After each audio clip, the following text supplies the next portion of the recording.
네, 소설은 작품을 들어가기 전에 시점에 대해서 잠깐만 볼 건데 여기 표를 보면요. 서술자가 작중인물, 즉 작품 안에 등장하는 인물일 경우에 우리는 보통 1인칭이라는 표현을 씁니다. 그래서 여기서 작중인물이라는 건 나가 등장한다는 뜻이에요. 나가 등장하면 작중인물이라는 표현을 쓰는 거야. 그런데 자기 자신에 대한 이야기라면 주인공이고 주변 인물의 이야기라면 관찰자죠. 요거는 뭐 알고 있을 거고. 자, 근데 서술자가 작중인물이 아닌 경우라는 건 외부의 전지적 존재가 있다는 거죠. 그래서 인물에 대한 감정을 전부 다 서술하면 전지적 작가, 포착되는 장면만 관찰하면 3인칭 관찰자 시점. 이거는 얘들아 이제 3학년인데 이런 거 모르면 안 되지. 그렇지? 근데 여기서 거리에 대한 이야기를 잠깐만 할게요. 거리.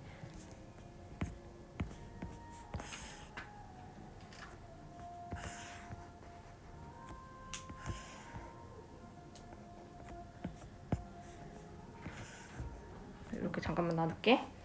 자, 1인칭 주인공 시점이랑 전지적 작가 시점을 묻고 3인칭 관찰자 시점이랑 1인칭 관찰자 시점이랑 3인칭 관찰자 시점을 묶을게요. 자, 얘를 묶는 기준은 주인공 시점이나 전지적 시점은 인물의 심리를 안다는 거고 관찰자 시점은 인물의 심리를 모른다 라는 거에 초점을 두고 묶은 거야. 근데 여기서 우리가 생각해 봐야 되는 게 서술자랑 대상 간의 거리, 서술자랑 독자와의 거리, 독자와 그 대상 간의 거리.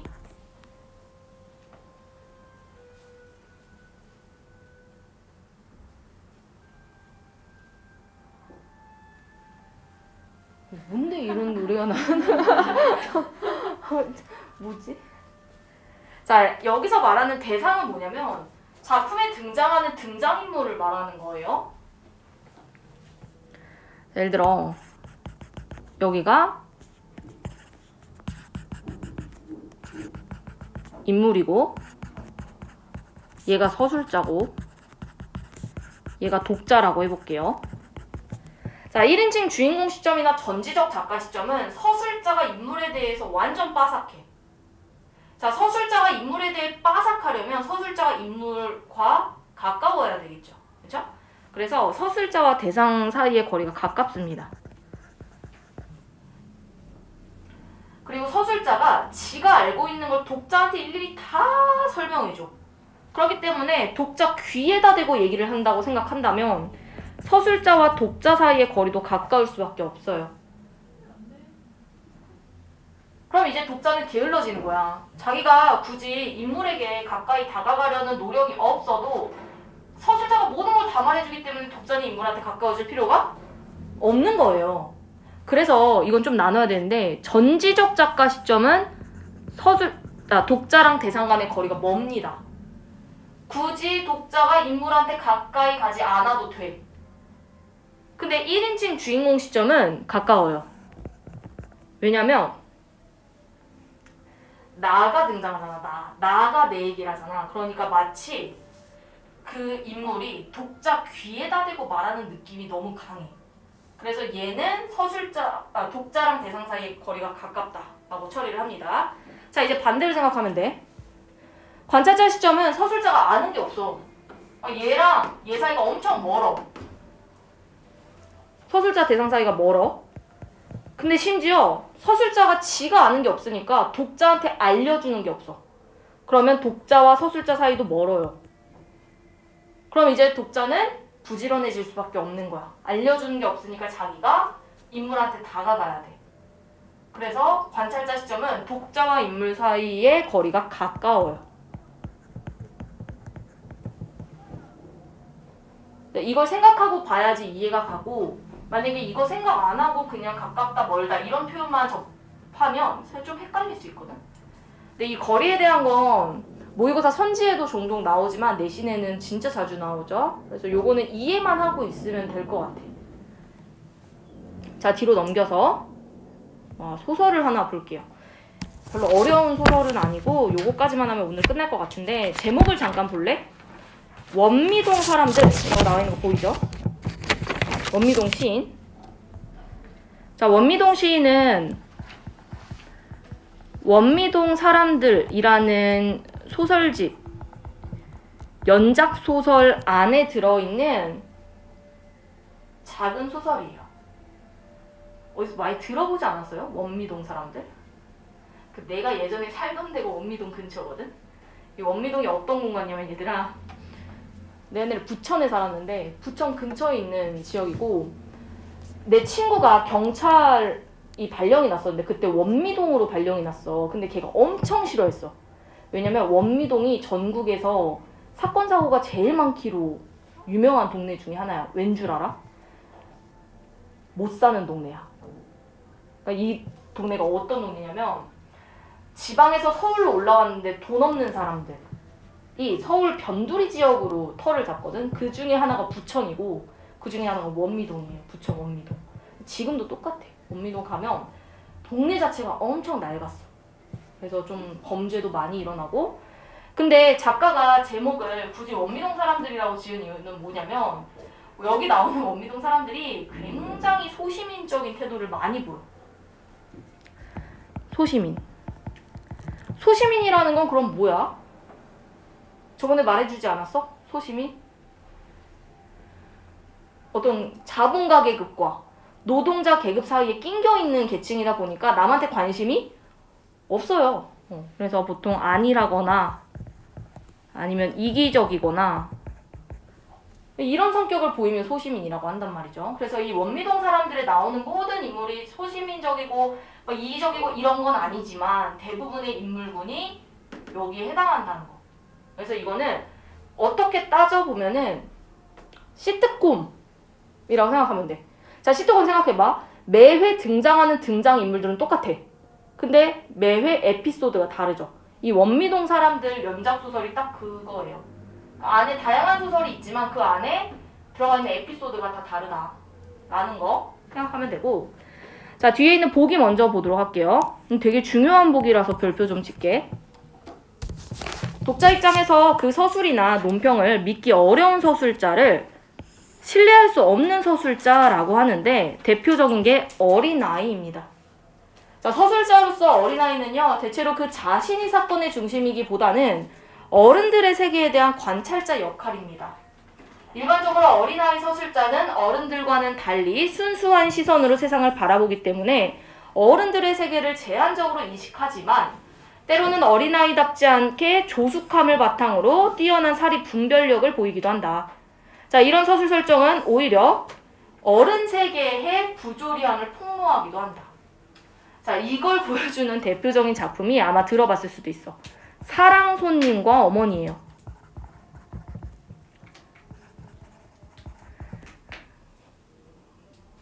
너희 오키 알아? 오키? 그 아마 영상 같은 거 본 적 있을 수도 있는데 이 사랑손님과 어머니라는 작품의 주인공이 오키라는 아주 어린 여자 애기야. 얘가 6살이었나? 그랬거든요. 근데 얘가 지금 엄마랑만 둘이 살아. 왜냐면 아버지가 돌아가셨거든. 근데 어느 날 집에 어떤 아저씨가 온 거야. 아빠 친구로. 근데 엄마가 어느 날부터 계란을 자주 사. 그리고 자꾸 나한테 계란을 아저씨한테 갖다 주라는 심부름을 되게 자주 시켜. 그리고 엄마랑 아저씨가 마주칠 때마다 엄마가 얼굴이 빨개져. 그래서 나는 엄마가 아저씨를 보면 기분이 나쁜가 보다. 짜증이 나서 얼굴이 빨개지나 보다. 이렇게 생각을 해. 근데 우리는 알지. 엄마랑 아저씨가 무슨 사이인 거야? 서로 썸 타는 사이니까 그런 거겠지. 결국에 둘이 헤어지긴 하는데 결국에 이 서술자인 나, 오키의 시선으로 봤을 때 어른들의 그 행동이나 생각을 읽어낼 수가 없어. 그래서 어린아이 서술자가 신뢰할 수 없다라고 본 거야. 근데 꼭 나이가 어리지 않아도 신뢰할 수 없는 서술자가 있어요. 예를 들면 지능이 너무 모자란 아이거나 모자란 사람이거나 아니면 역사의식이 왜곡된 사람. 자, 치숙이 무슨 뜻이냐면 어리석은 숙부, 즉 어리석은 삼촌이라는 뜻이야. 자, 이 소설도 유명하니까 얘기를 해주는데 이 작품의 주인공인 나는요 완전 친일파예요. 근데 내가 막 일본을 좋아해 이거라기보단 일본이 힘이 세니까 그냥 일본을 숭상하는 거지. 근데 자기한테 어리석어 보이는 숙부가 한 명 있는 거야. 근데 왜 어리석냐면 이 삼촌이 사회주의 운동을 해. 좋은 대학을 나와서 사회주의 운동을 하다가 감옥에 갇혀. 그래서 그 삼촌의 와이프, 나한테는 외숙모죠. 숙모가 엄청 고생을 하는 거야. 그걸 보면서 와 진짜 어리석다. 저 바보 같은 인간이라는 생각을 되게 많이 해. 자, 근데 왜 이 서술자가 신뢰할 수 없는 서술자일까? 사실 숙부는 고학력자이고 그 당시 조선의 현실에 대한 부조리함을 알고 있던 사람이고 그렇기 때문에 사회주의 운동을 하면서 사회를 개혁하려고 했던 거야. 근데 나는 그런 거에 대해 알아 몰라? 몰라요. 무식하거든. 그래서 그런 서술자가 주인공일 때도 신뢰할 수 없는 서술자라고 보는 거야. 그래서 요 대표적인 두 작품 정도는 너희가 알고 있으면 내신에 연계되어 나왔을 때도 도움이 됩니다. 하나만 더. 이건 알 것 같은데? 봄봄? 점순이 나오는 거. 점순이가 나를 좋아하잖아. 근데 나는 맨날 콧물 흘리면서 어리버리 하잖아. 그래서 내가 멍청해가지고 점순이가 하는 행동의 이면을 파악을 잘 못해. 이런 것도 이제 신뢰할 수 없는 서술자라고 본다는 거죠. 이 작품에서는 어린아이가 서술자입니다. 자, 앞으로 가볼게요. 주인공 아이가 7살입니다. 7살. 네, 요거는 다현이가 읽어볼게. 이번 시즌에는 또 다른 동네에 있다. 휑한 동네 부두사 머리칼, 사시사철 깰고 다니는 물들인 구명점퍼와 흑조무료하게 다락져진 맑은 청바지가 밤중에 보면 꼭 보물 귀신 같다고 서울 미용실의 미용사 경자 언니가 맨 처음 그를 문달씨라고 부르기 시작했다. 경자 언니뿐만 아니라 우리 동네 사람들은 누구나 그를 좀 경멸하듯이 어린애 다루고 심부름하는 게 느끼는데 까닭은 그가 약간 돌았기 때문이라는 것이었다. 언제부터 어떻게 살짝 돌았는지는 모르지만 아무튼 보통 사람과 다른 것만은 틀림없었다. 용달씨는 무궁화 연립주택 3층에 살고 있었다. 베란다에 화분 유난히 많고 세상에 3개나 걸려있는 용달씨네 집은 여름이면 우리 동네에서는 드문데 윙윙거리며 하루 종일 열심히 돌아가는 것이었다. 시내에서 살았다고 하는 노인이 물건 맛을 좋은 마누라를 얻어 아주 적게하게 살아보는 터인데 결혼한 제 형수를 잊지 않고 시달림 지내는 맛을 빈수로 옮겨온 것이었다. 네, 일단 여기까지 볼게요. 자, 여기서 원미동 시인은 몽달씨라고도 불리는 인물입니다. 원래는 원미동에서 시를 지으는 사람이라서 원미동 시인이라는 별명이 있었는데 또 한편으로는 몽달귀신, 얼굴이 완전 둥둥 떠다니는 개랑 같다라고 해가지고 몽달씨라고 불리기도 한대요. 근데 여기 보면은 묘사도 막 보이죠? 그죠? 묘사도 보이고. 근데 얘가 지금 내가 여기 참고로 적어놨는데 27살이고 데모 운동을 해. 이게 70년대를 배경으로 한 소설이거든? 그러니까 독재정권 뭐 이런 거겠죠. 데모 운동을 하다가 좀 정신이 나가요. 그래서 동네에서는 좀 바보 취급받는 그런 인물이야. 그런데 여기서 시내에서 한약방을 하는 노인이 늙음하게 젊은 마누라를 얻어 아기자기하게 살아보는 판인데 그 새살림 재미에 빠진 아버지 곁으로 옮겨온 막둥이래. 누가? 이 원미동 시인이. 그러니까 주변 사람들 눈으로 봤을 때 어떻겠어요? 철부지. 그치? 아버지 장가 새로 들어가지고 행복한데 아들이 아버지를 지금 귀찮게 하는 그런 상황이야. 여기 문단의 마지막 줄 보면 고흥댁 아주머니가 욕을 했었는데 나는 왜 아주머니가 이렇게 욕을 하는지를 몰라. 왜? 애기라서. 그래서 이게 보기에 따르면 어린아이의 순수한 시선이라고 볼 수가 있겠지. 어린아이라서 순수하기 때문에 어른들의 세계를 제한적으로 인식하고 있는 거야.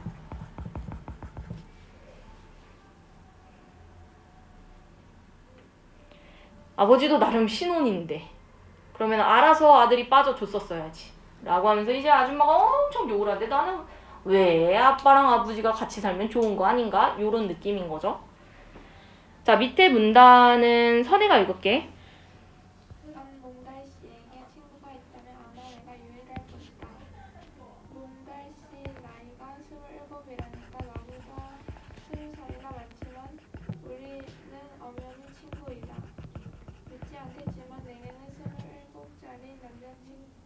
은혜가 또 하나 있다.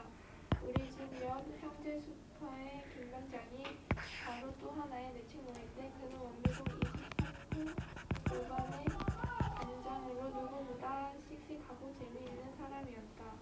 나는 매일같이 슈퍼 앞에 빛이 파란 수의자에 앉아 그와 함께 낄낄거리는 재미로 하루를 보내다시피 하였는데 요즘은 내가 의자에 앉아 있어도 전처럼 웃기는 소리를 해주거나 쭈쭈바 따위를 건네주는 법 없이 다소 퉁명스러워졌다. 그 까닭도 나는 흔히 알고 있지만 모른 척하는 수밖에. 우리 집 셋째 딸 선욱이 언니가 지난달에 서울 이모집으로 훌쩍 떠나 버렸기 때문인 것이다. 김 반장이 선욱이 언니랑 좋아 지내는 것은 온 동네가 다 아는 일이지만 선욱이 언니 마음이 요새 좀 싱숭생숭하더니 기어이 이모네가 하는 옷가게를 도와준다고 서울로 가버렸다. 선욱이 언니는 얼굴이 아주 예뻤다. 남들 말대로 개천에서 용이 났다고 해도 과언이 아닐 만큼 지질이 공상이 우리 집에 두고 보기로는 아까운 편인데 그 지질이 공상이 두려워도 지겨워 맨날 통하던 언니였다. 네, 일단 여기까지. 여기서 등장하는 나는요 7살이에요. 완전 아가고요. 경옥이. 이 집의 5째 딸, 막내딸이에요. 그리고 여기 새로 등장한 인물이 김반장입니다. 김반장은 형제 슈퍼에서 일하는 사람인데 직접 제시한 거 보이죠? 씩씩하고 재밌는 사람이요. 그러니까 여기까지는 김반장을 되게 좋게 생각을 하고 있어. 그리고 요새 자기한테 쭈쭈바 같은 거 잘 안 준대. 근데 지는 이유를 안 대요. 언니랑 썸 타던 남자인데 언니가 떠나니까 이제 나한테 잘해줄 이유가 없는 거지. 그래서 여기서 특히 나는 환히 알고 있지만 모르는 척하는 수밖에 라는 이 부분은 이 경옥이가 어리지만 태도의 변화 이유를 알고 있는 거거든요. 자, 여기서 보기에 따르면 얘가 악이지만 조숙한 면모도 있다 라고 볼 수도 있다는 얘기예요. 완전 눈치 없는 아기는 아니라는 거. 자, 중략 부분은 다이가 읽어볼게. 나는 몽달 씨와 현재 슈퍼 김 반장과 친구처럼 지내고 김 반장은 몽달 씨를 일꾼처럼 아껴놓는다. 어느 날 몽달 씨는 불량배들에게 쫓겨 현재 슈퍼를 찾고 김 반장은 자신에게 피해가 될까 싶어 김달 씨를 매몰차게 쫓아낸다. 몽달 씨는 불량배들에게 얻어맞고 알아보다가 열흘쯤 지나 현재 슈퍼에 다시 나타나 아무렇지 않게 김 반장의 일을 돕는다. 네, 여기 보면 이 다 아직 안 읽었지만 김반장이 나쁜 사람이에요. 근데 뭐 나쁘다기보다는 소시민적이야. 이기적이고 자기한테 피해가 갈 것 같으면 아예 도움의 손길도 내밀지 않는 그런 인물이었고 몽달 씨를 매몰차게 내쫓았어. 그리고 나서 김반장의 일을 아무렇지 않게 다시 몽달 씨가 도와주는 거예요. 그날 밤 난 여기 앉아서 다 봤어요. 뭘? 김반장이 아저씨를 쫓아내는 거. 그래서 이 그날 밤은 김반장이 외면한 사건을 말하는 거겠지? 그러니까 이걸 내가 다 본 거야. 그러면서 이 아이가 어리지만 야, 김반장 아저씨 진짜 너무하다 라는 생각을 하겠지. 순간 몽달씨가 정색을 하고 내 얼굴을 쳐다봤다. 예전에 그 풀려있던 눈동자가 아니었다. 자, 뒤로 넘겨서 세연이가 읽을게.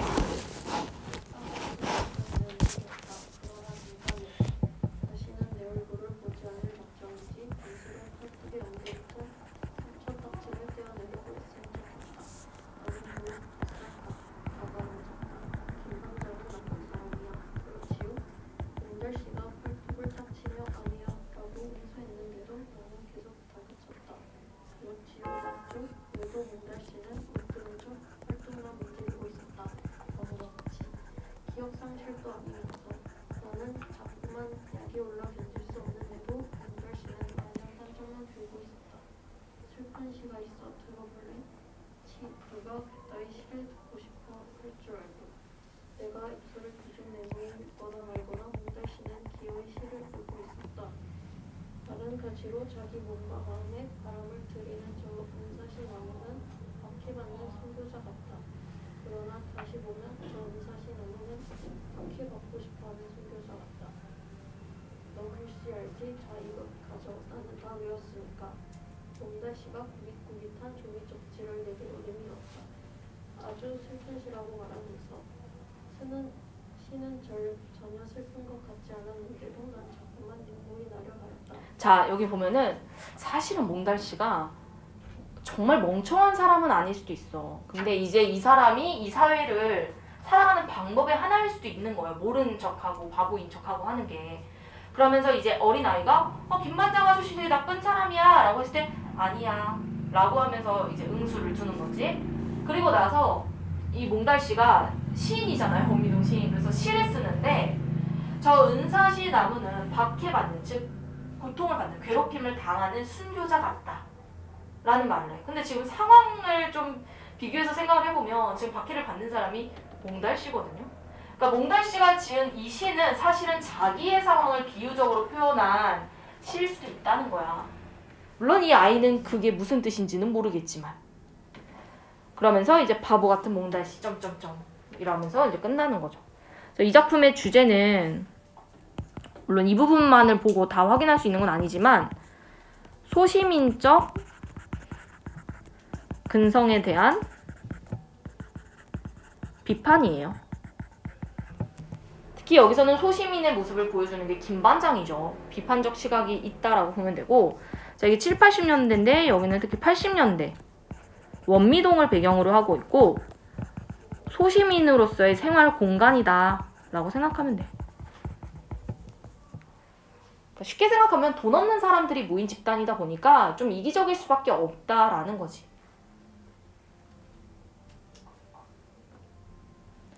약간 그런 게 있는 것 같아. 물론 모든 걸 돈으로 판단할 수 있는 건 아니지만 확실히 좀 돈이 있는 사람이 남한테 잘 베푸는 것 같아. 마음도 좀 넓은 것 같고. 근데 내가 당장 나의 생활비가 없고 돈이 없으면 좀 남한테 좀 치사해지는 것 같기는 해. 그러니까 여기 나오는 인물들도 사실 정말 그냥 타고난 천성 자체가 쓰레기라서 이러는 건 아니겠지. 자기의 삶이 너무 팍팍해서 그런 거겠죠. 그게 딱 소시민이고요. 시점은 1인칭 관찰자 시점입니다. 자, 그럼 문제를 풀게요. 몽달씨라는 별명에서 동네 사람들이 그를 존중한다? 아, 이건 너무 아니지. 오히려 그에 대해서 함부로 대하잖아, 동네 사람들이. 그 다음, 슬픈 시의 은사시나무는 몽달씨를 상징한다. X죠? 요거 2번은 맞죠? 그 다음, 나는 몽달씨가 그날의 일을 다 알고 있다 생각한다. 네, 맞습니다. 여기 마지막에 이런 말 하시, 다 알고 있었으면서. 이런 표현 때문에 맞습니다. 자, 2번 문제 갈게요. 자, 1번. 자신보다 동네 사람들의 일어난 일을 얘기한다는 점에서 관찰자적인 시각이 있습니다. 그리고 제한적으로 인식해요. 왜 아줌마의 말을 이해를 못해? 3번. 이게 좀 헷갈릴 수 있는데 얘들아. 27살짜리 남자와 친구로 지낸다는 점에서 어른들과는 달리 순수한 시선을 지녔다고 볼 수 있겠군. 이거는 인과관계가 잘 안 맞아요. 이 부분을 통해서 순수한 시선을 가졌다고 말하기는 좀 그래. 그래서 요게 일단 정답이고 4번. 그럼 예를 들어 이거 생각해봐. 나보다 20살 연상인 사람과 친구로 지내 내가. 그렇다고 해서 뭐 내가 순수한 사람이고 얘가 만약에 20살보다 더 나이 많은 사람이랑 얘는 친구를 하지 않아. 그렇다고 해서 얘가 안 순수하고 그런 건 아니잖아요. 그러니까 이 나이 많은 사람이랑 친구가 된다는 것 자체가 얘가 순수한 시선을 가져서라고 말하기는 좀 부족하다는 얘기예요. 4번. 얘 어쨌든 김반장이 한 일이 잘못됐다는 거 아는 애야. 사리분별 어느 정도 가능한 애고. 그리고 태도가 변한 이유 언니. 라는 거 알면서도 모른 척해요. 조숙한 면모가 있기는 하다. 라고 본 거고요. 그래서 3번 이거하고 마무리할게요. 이 작품에서 김반장에 대한 나의 평가는 그날 밤 이전과 이후 다르게 나타난다. 그날 밤 이전에 나는 나보다 20살이나 많은 김반장을 친구라 생각하면서 그를 씩씩하고 재미있는 사람이라고 평가를 합니다. 그런데 몽달씨를 외면한 그날 밤 이후 나는 그를 나쁜 사람이라고 생각하게 되죠. 그래서 오늘은 여기까지 할게요. 다음 주에 문학을 그대로 들고 오면 되고 세연이는 뭐 다른 거 안 가져와도 돼. 근데 이게 아. 독자 입장에서는 인물에 대해 지금 알고 있는 정보가 없기 때문에 자기가 다가가야지만 그 인물에 대한 심리를 추측할 수 있어. 그러니까 이게 정말 물리적으로 가까이 간다 이런 의미보단 그 인물의 심리를 파악하기 위해서 좀 더 인물에게 가까이 가보려는 노력이 있다? 이런 식으로 생각해주면 돼. 고생했어요. 다음 주에는 책 까먹지 말고 꼭 갖고 오세요.